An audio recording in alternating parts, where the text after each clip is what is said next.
India TV YouTube channel को subscribe करें और बेल आइकन दबाएं।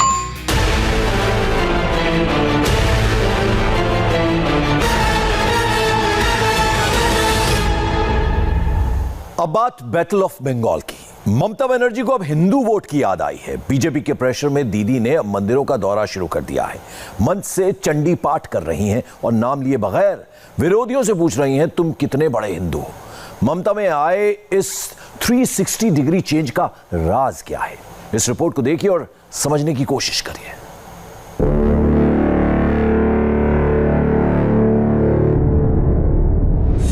कर्मण्येवाधिकारस्ते मा फलेषु कदाचन। नमस्तस्यै नमस्तस्यै नमस्तस्यै नमो नमो। समम सर्वेषु भूतेषु तिष्ठन्तं परमेश्वरम। नमस्तस्यै नमस्तस्यै नमस्तस्यै नमो नमो। नहीं ज्ञानेन सदस्यम पवित्रम निहि विद्यते। नमस्तस्यै नमस्तस्यै नमस्तस्यै नमो नमो। एक तरफ भगवत गीता की स्थिति प्रज्ञता का सार है, दूसरी ओर हिंदू होने की हुंकार है, मंत्रोच्चार की ललकार है।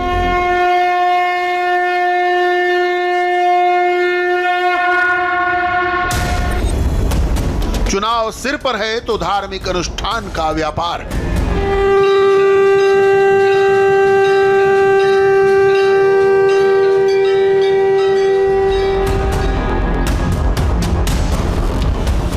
देश ने 2 घंटे के भीतर धर्म के 2 धड़ों का दर्शन किया। नंदीग्राम में दीदी मंच से ललकार रही थी, हिंदू होने का अर्थ बता रही थी और पूछ रही थी, देवियों के नाम का जोर जोर से उच्चार कर रही थी।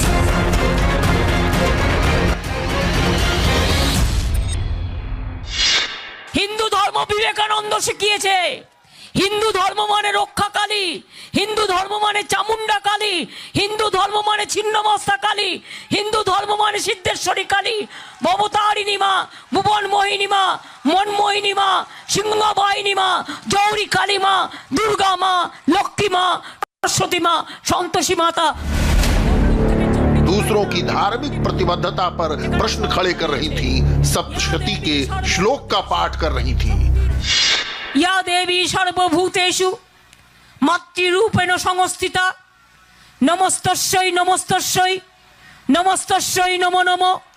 या देवी सर्वभूतेषु शान्तिरूपेण संस्थिता नमस्तस्यै नमस्तस्यै नमस्तस्यै नमो नमो।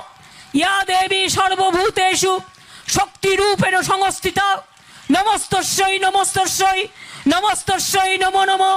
या देवी सर्वभूतेषु लज्जारूपेण संस्थिता नमस्तस्यै नमस्तस्यै नमस्तस्यै नमो नमो। दीदी का ये रूप नया नहीं है। जब से बीजेपी ने सीधी टक्कर दी है, दीदी की आस्था का ज्वार जनसभाओं में यूं ही उमड़ता है।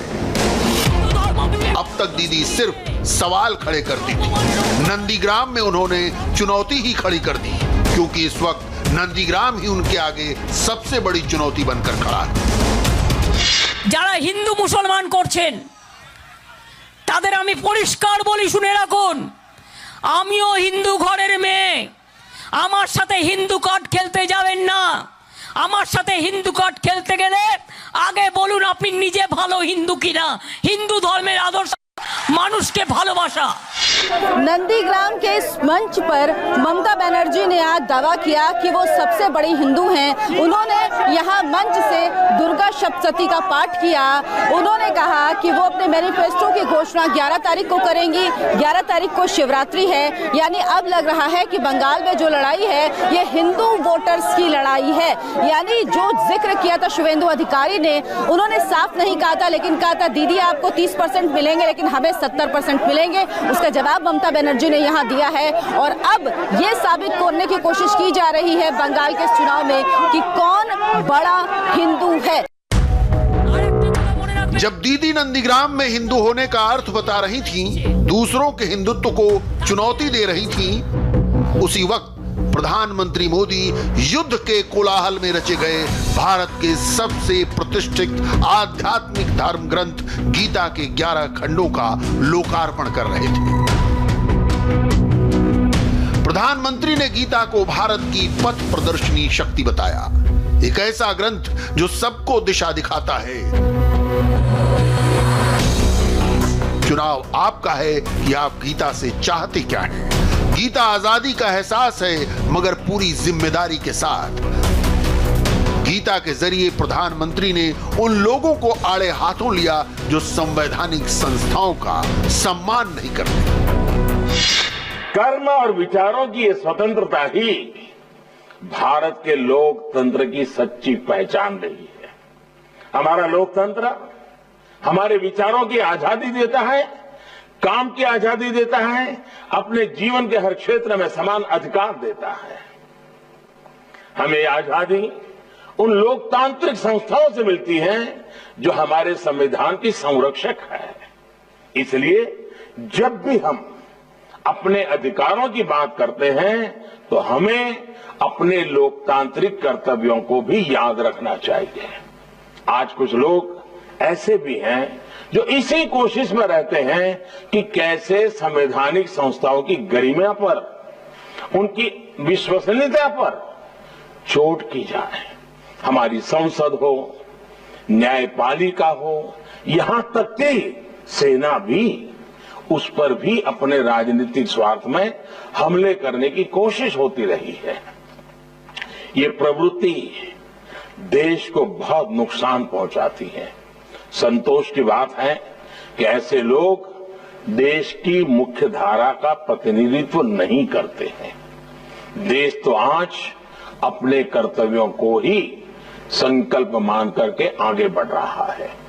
गीता के कर्मयोग को अपना मंत्र बनाकर देश आज गांव, गरीब, किसान, मजदूर, दलित, पिछड़े समाज के हर वंचित व्यक्ति की सेवा करने में, उनका जीवन बदलने का प्रयास कर रहा है।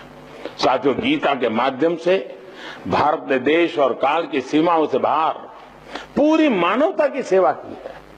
गीता तो एक ऐसा ग्रंथ है जो पूरे विश्व के लिए है, जीव मात्र के लिए है। प्रधानमंत्री नरेंद्र मोदी ने श्रीमद् भगवत गीता के जिन 11 खंडों का लोकार्पण किया, उसका प्रकाशन जम्मू कश्मीर धर्मार्थ ट्रस्ट ने किया है। इसके पीछे धर्मार्थ ट्रस्ट के अध्यक्ष डॉक्टर करण सिंह का प्रयास है। इसमें संस्कृत की कई दुर्लभ व्याख्याएं अपने मूल हस्तलिखित रूप में हैं। सामान्य तौर पर श्रीमद् भगवत गीता को एकल व्याख्या के साथ प्रस्तुत करने का प्रचलन है। पहली बार प्रसिद्ध भारतीय विद्वानों की प्रमुख व्याख्याओं को श्रीमद् भगवत गीता की व्यापक और तुलनात्मक समझ प्राप्त करने के लिए एक साथ लाया जा रहा है। धर्मार्थ ट्रस्ट द्वारा प्रकाशित पांडुलिपि असाधारण विविधता और भारतीय सुलेख की सूक्ष्मता के साथ तैयार की गई है, जिसमें शंकर भाष्य से लेकर भाषानुवाद तक को शामिल किया गया है। मेरे साथ उपस्थित प्रधानमंत्री ने बताया कि गीता ने हर काल में इस देश को कुछ न कुछ दिया है।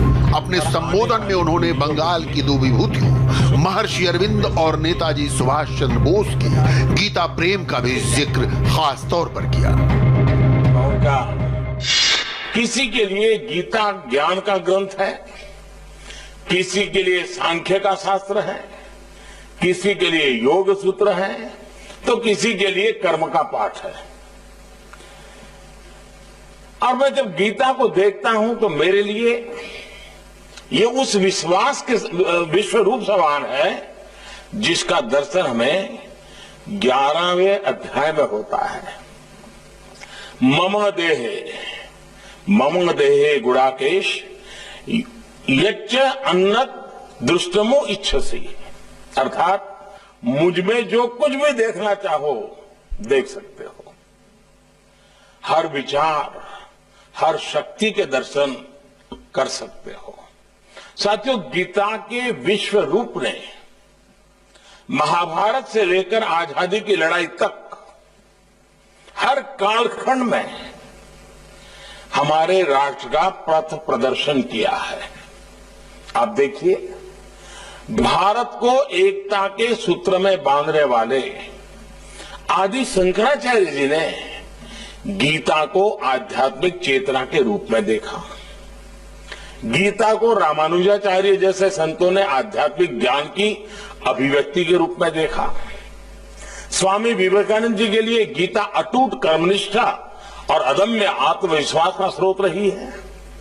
गीता श्री अरबिंदो के लिए तो ज्ञान और मानवता की साक्षात अवतार थी। गीता महात्मा गांधी की कठिन से कठिन समय में पथ प्रदर्शक रही है। गीता नेताजी सुभाष चंद्र बोस की राष्ट्रभक्ति और पराक्रम की प्रेरणा रही है।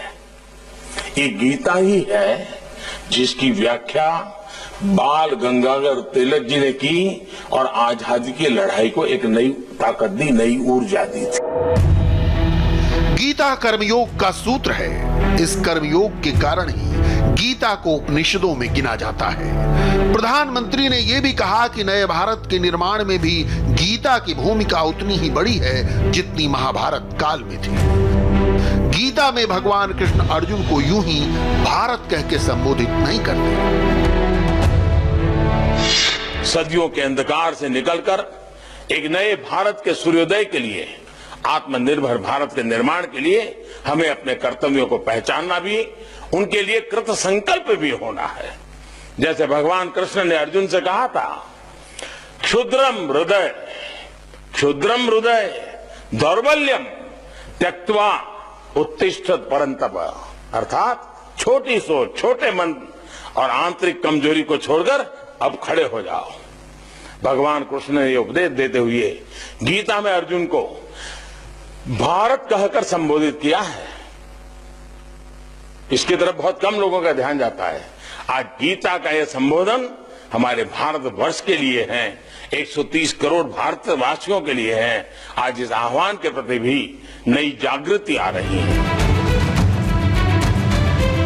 तो दिल्ली में मोदी और नंदीग्राम में दीदी प्रधानमंत्री हिंदुत्व के उस रूप से रूबरू करा रहे थे जो नितांत आध्यात्मिक है, जो जीवन जीने की ऊर्जा देता है। गीता आम आदमी का पथ प्रदर्शन करती है। दीदी को साबित करना पड़ रहा है कि उनका हिंदुत्व खालिस है, उनके हिंदुत्व में कोई कमी नहीं। दीदी से किसी ने सवाल नहीं पूछा, किसी ने उनके हिंदुत्व पर उन्हें चुनौती नहीं दी। मगर अब जब नंदीग्राम का संग्राम पूरी तरह अपने वजूद में आ चुका है, शायद 30% मुस्लिम और 70% हिंदू का आंकड़ा उन्हें संतुलन बनाने की बजाय खुद को बड़ा हिंदू साबित करने को मजबूर कर रहा है।